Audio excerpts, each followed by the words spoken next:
इंदु के बच्चों की शादी नहीं होती है। इंदु और रमाकांत पुराने तौर तरीके वाले इंसान हैं। यहाँ तक कि उनके घर में जो भी सामान रहता है वो भी पुराने ज़माने का होता है। रमाकांत अपने घर में एक भी नई चीज़ आने नहीं देता।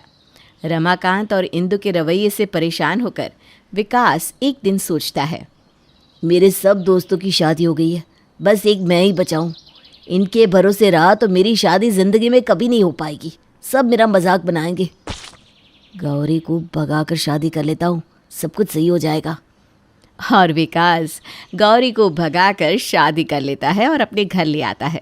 इस तरह गौरी को अपने बहू के रूप में देखकर इंदु तो बेहोश ही हो जाती है और गौरी को अपनी बहू मानने से इनकार कर देती है। इस तरह कोई भी दूसरे जात की लड़की इस घर की बहू नहीं बन सकती। तो आप लोग कौन सा अपनी जात की कोई ला ही रहे थे? बहू तो यही रहेगी। अब आपको मानना है तो मानो, नहीं तो मैं इसे लेकर भाड़े के घर में अलग रहने जा रहा हूँ। हम अलग ही रहेंगे। इतने में इंदु का भाई मनोहर रमाकांत और इंदु को कोने में बुलाकर कहता है, बात समझने की कोशिश कीजिए।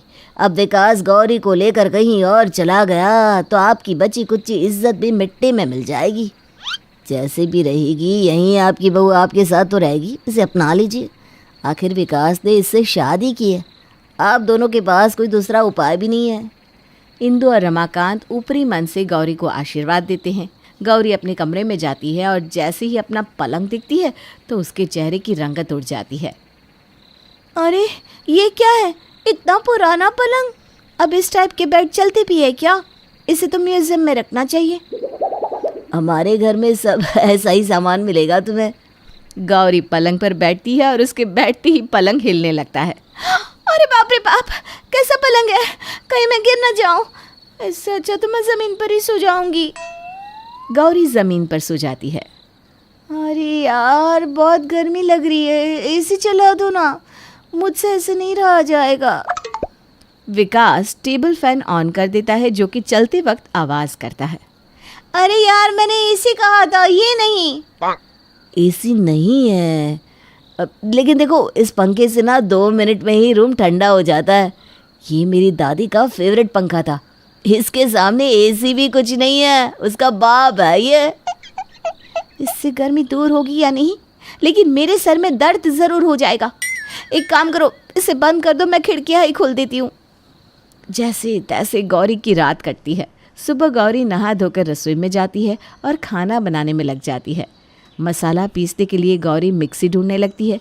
मिक्सी नहीं मिलने पर गौरी इंदु से कहती है, मम्मी जी मिक्सी कहाँ रखी है, मुझे मिल ही नहीं रही। मिलेगी तब ना जब होगी। हमारे यहाँ सिलबट्टे पर मसाला पीसते हैं। यही परेशानी है आजकल की मॉडर्न बहुओं की। हाथ से तो कुछ काम होता नहीं, बस ज़बान चलती है कैंची की तरह।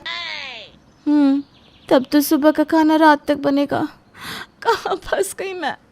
गौरी चुपचाप अपने कमरे में चली जाती है और विकास से कहती है, ज़रा वाईफाई तो ऑन करना, मैं जोमेटो से नाश्ता मंगवा लेती हूँ, क्योंकि इस तरह मुझसे खाना नहीं बनेगा।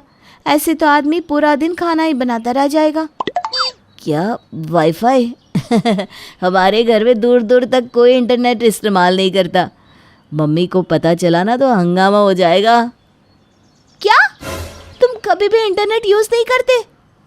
जब तक घर में रहता हूँ तब तक के लिए तो नहीं, बाहर दोस्तों के वाईफाई से काम चला लेता हूँ। ये घर है या जेल? अब मुझे समझ में आया इस घर में कोई लड़की क्यों नहीं आती है। ये सब पहले क्यों नहीं बताया? तुमने मुझे अंधेरे में रखा और धोखे से मुझसे शादी की। अब बताओ मैं क्या करूं?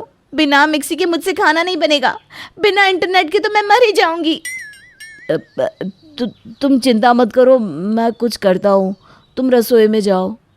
विकास बाजार से खाना ले आता है और छुपाकर रसोई में रख देता है, जिसे गौरी अपनी पहली रसोई में सबको परोसती है। खाना तो बहुत स्वादिष्ट बना है। खाना तो ठीक ठाक ही बना लेती हो बहू। सब कोई मुंह मोड़ मोड़ कर खाना खा लेता है। बहू बचा हुआ खाना गरम करके रख देना, नहीं तो सड़ जाएगा। क्यों, फ्रिज में रख दूंगी ना। इतनी बार कौन गरम करेगा? फ्रिज? क्यों, हम भी तो किया करते थे इतनी ही बार गरम। हमारे ज़माने में कौन सी फ्रिज हुआ करती थी? कोई फ्रिज ब्रिज नहीं है यहाँ। इसीलिए कहते हैं ज़्यादा हाई फाई बहू नहीं लानी चाहिए। अब इस घर में कोई दूसरी बहू कभी नहीं आएगी। आप लोग पता नहीं किस सदी में जी रहे हैं। हम जैसा है वैसा ही अच्छा है बहू। मम्मी अब तो बदल जाओ, ज़माने के साथ बदलने में ही सबकी भलाई है। तो भी इस बिलायती की भाषा बोल रहा है। गौरी वहाँ से उसी वक्त निकल जाती है और इधर उधर भटकने लगती है। इस तरह भटकने से कुछ नहीं होगा। इन लोगों की अकल ठिकाने लगानी होगी तुझे गौरी, ताकि तेरे बाद कोई और लड़की को इस तरह घुट घुट के जीना ना पड़े यहाँ। गौरी दुकान से फ्रिज, एसी, मिक्सी, पलंग, वॉशिंग मशीन और घर के लिए सभी नई नई चीज़ें खरीद लेती है और घर ले जाती है। अपने घर में इतना सारा नया सामान देखकर इंदु का पारा 7वें आसमान में चला जाता है। ये सब मेरे घर में नहीं लगेंगे। ये सब इसी घर में लगेंगे। दोनों में बहुत लड़ाई होती है और इंदु कहती है, तेरे इन सामानों को कोई हाथ नहीं लगाएगा, तू ही मर इनके साथ। उसी दिन रात को बहुत गर्मी हो जाती है और गर्मी के मारे कोई सो नहीं पाता। सब इधर से उधर घूमने लगते हैं और हॉल में आकर बैठ जाते हैं। तभी गौरी वहाँ आकर हॉल का एसी ऑन कर देती है और 10 मिनट में ही पूरा हॉल चिल्ड हो जाता है। एसी में सब आराम से सो जाते हैं। अगली सुबह रमाकांत को जल्दी दुकान के लिए निकलना होता है और उसके कपड़े धोने में पड़े होते हैं। अरे मुझे देर हो जाएगी, अभी कपड़े धोओगे तो शाम हो जाएगी सूखते सूखते। लगता है आज दुकान बंद करनी पड़ेगी। इतने में ही गौरी वॉशिंग मशीन में शर्ट धोकर सुखा कर ला देती है और रमाकांत देखता रह जाता है। इस मशीन में आधे घंटे में ही कपड़े धोकर सूख जाते हैं। रमाकांत शर्ट पहनकर दुकान के लिए निकल जाता है और घर में इंदु इधर उधर घूमने लगती है। आज मन ही नहीं लग रहा कहीं। मेरे पसंदीदा सीरियल गोपी बहू भी कल छूट गया है, अब वो कैसे देख पाऊंगी मैं। तभी इंदु को टीवी की आवाज़ आती है जिसमें गोपी बहू दिख रही होती है। गोपी बहू, भगवान तूने मेरी सुन ली। इतनी देर से मैं सोच में पड़ी थी कि गोपी बहू को कैसे देख पाऊंगी मैं। तभी गौरी वहाँ आकर कहती है, भगवान ने नहीं, इंटरनेट ने सुनी है आपकी। ये सब उसी का कमाल है। सारी नई चीज़ें खराब नहीं होती, कुछ अच्छी भी होती है। ये सब हमारे इस्तेमाल करने पर निर्भर करता है। इंदु कुछ नहीं कहती और मज़े में गोपी बहू देखने लगती है। अब घर के जिन कामों को करने में पूरा दिन बीत जाता था, अब वो कुछ ही घंटों में हो जाते थे। धीरे धीरे इंदु और रमाकांत को समझ में आने लगता है कि गौरी सही कहती है। एक रोज़ जब सब दोपहर के खाने पर बैठे होते हैं, तब वहाँ मनोहर आ जाता है। आओ आओ मनोहर, तुम भी हमारे साथ खाना खाओ। मैं तो खाऊंगा ही दीदी, तुम बताओ मज़े ले रही हो ना इंटरनेट के पूरे। अब तो ये घर पूरी तरह बदल गया है, पहले जैसा बिल्कुल नहीं रहा। ये देखकर मुझे तो अच्छा लग रहा है दीदी। अरे तू भी ना पगले। सभी हंसने लगते हैं। विवेक के लिए एक अच्छे घर का रिश्ता आ जाता है और विवेक की भी शादी हो जाती है।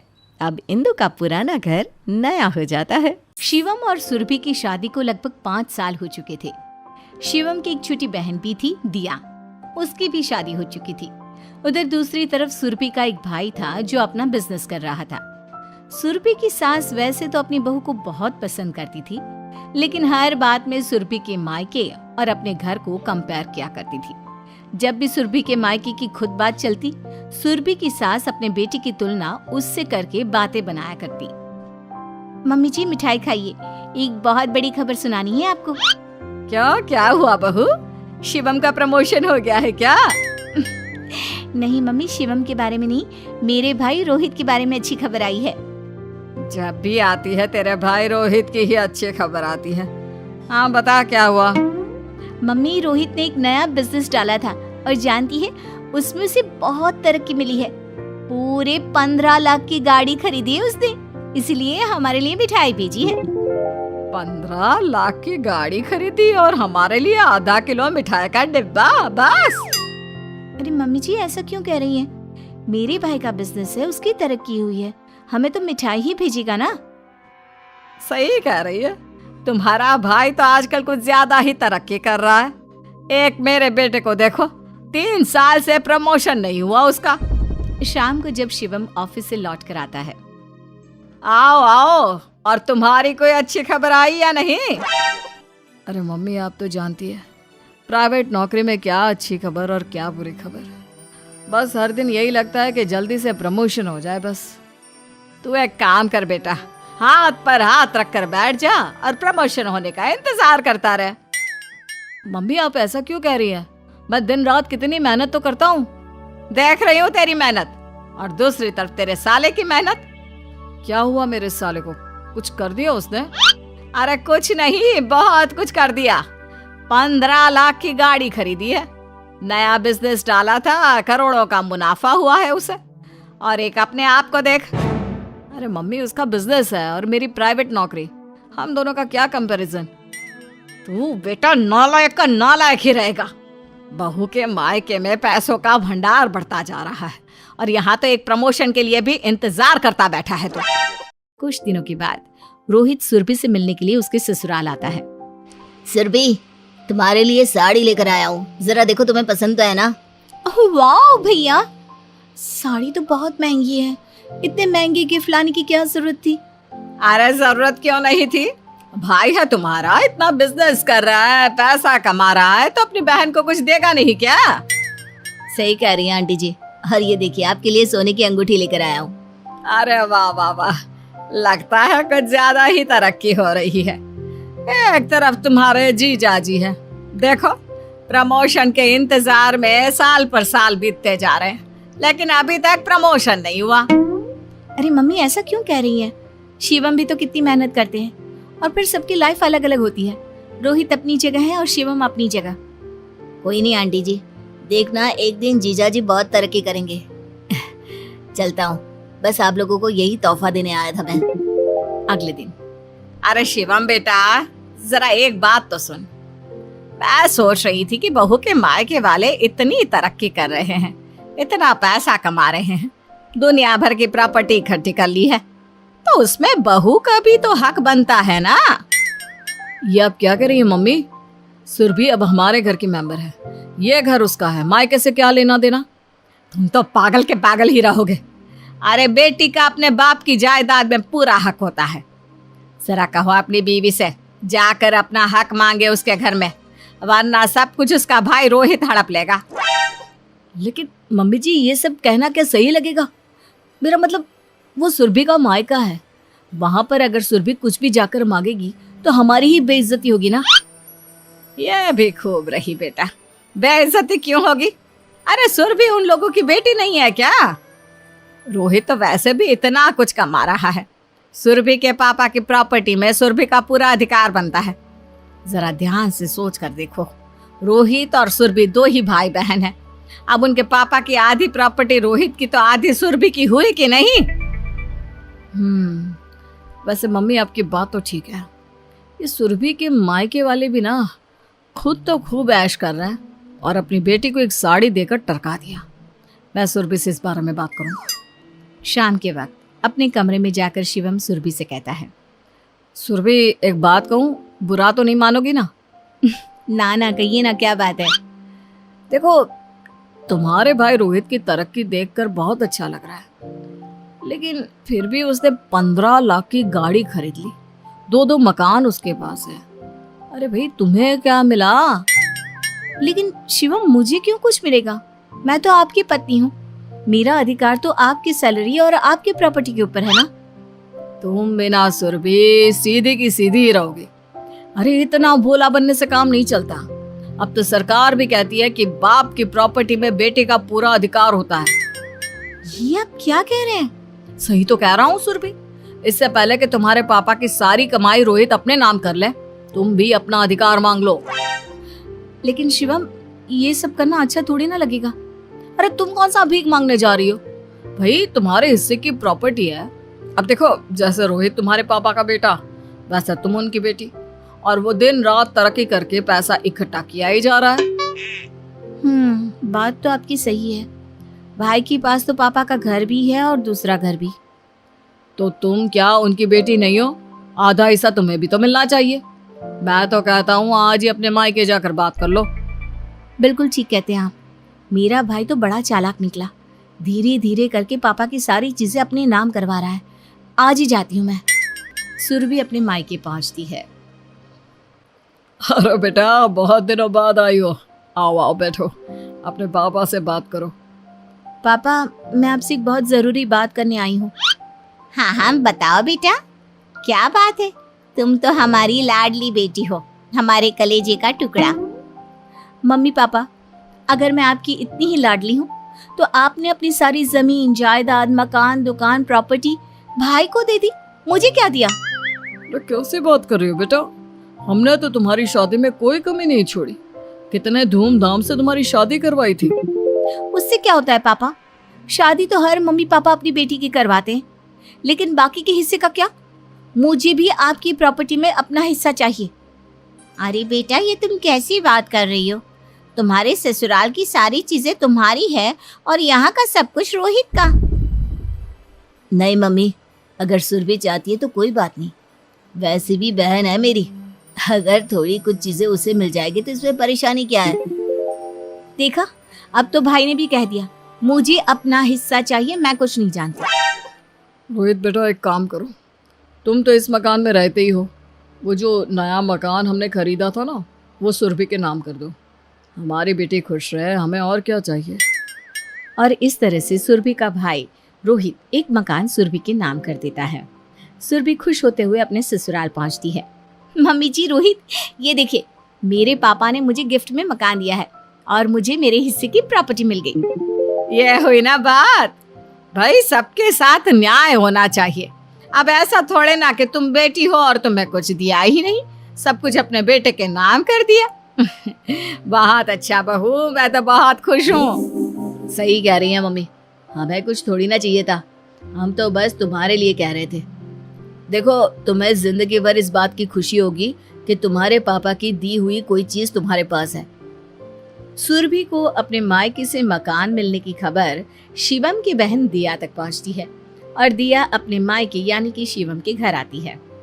अरे दिया बेटा, आज तो बहुत दिनों बाद आई है। अपनी मम्मी और भाई भाभी की याद नहीं आती क्या? याद आती है ना माँ, तभी तो आई हूँ। और जब से सुना भाभी को उनके मायके वालों ने गिफ्ट में घर दिया है, बस तब से तो मुझसे रहा ही नहीं गया। हाँ बिल्कुल, तुम्हारा ही घर है मेरी प्यारी बहन, तुम्हारी जब मर्जी तुम यहाँ आ जाओ। आप सही कह रहे हैं दिया दीदी, मेरे पापा ने मुझे घर गिफ्ट किया है और वो भी एकदम नया वाला। वैसे भाभी, हाथ तो बहुत लंबा मारा आपने, जरा मुझे भी तो बताओ, आखिर आपके पापा ने अचानक आपको घर गिफ्ट में कैसे दे दिया? अरे कैसे दे दिया क्या मतलब? उसका भाई इतनी तरक्की कर रहा था और अपने पापा की प्रॉपर्टी में उसका भी तो कोई अधिकार बनता है ना, इसलिए दे दिया। माँ, इसका मतलब तो ये हुआ कि मेरे मायके की प्रॉपर्टी में मेरा भी अधिकार बनता है और आपको भी मुझे आधी प्रॉपर्टी देनी चाहिए। अरे ये तुम क्या कह रही हो दिया? हमारे पास इतने पैसे थोड़ी ना है कि हम तुम्हें कुछ दे सके। वैसे शिवम, दिया दीदी की बात तो ठीक है, अगर मैंने अपने पापा से जाकर आधा हिस्सा मांगा तो दिया को भी हमें इस घर की आधी प्रॉपर्टी देनी पड़ेगी ना। अरे बहू, पागल हो गई हो क्या? क्यों अपना ही नुकसान करवाने पर तुली हो? अरे मम्मी, इसमें नुकसान करवाने वाली क्या बात है? मैं तो वही चाहती हूँ जो आप अपनी बहू से चाहती थी। भाभी अगर अपने मायके से प्रॉपर्टी की डिमांड कर सकती है तो मुझे भी करनी है, मुझे भी अपना हिस्सा चाहिए। मम्मी, लगता है हम बुरे फंस गए।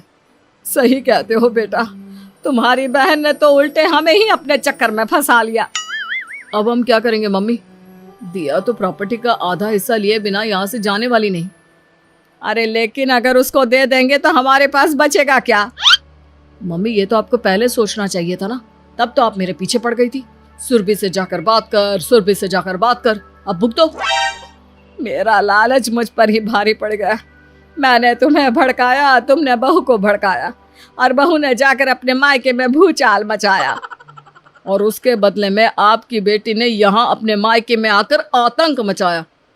अब हमें उसे आधी प्रॉपर्टी देनी ही पड़ेगी मम्मी।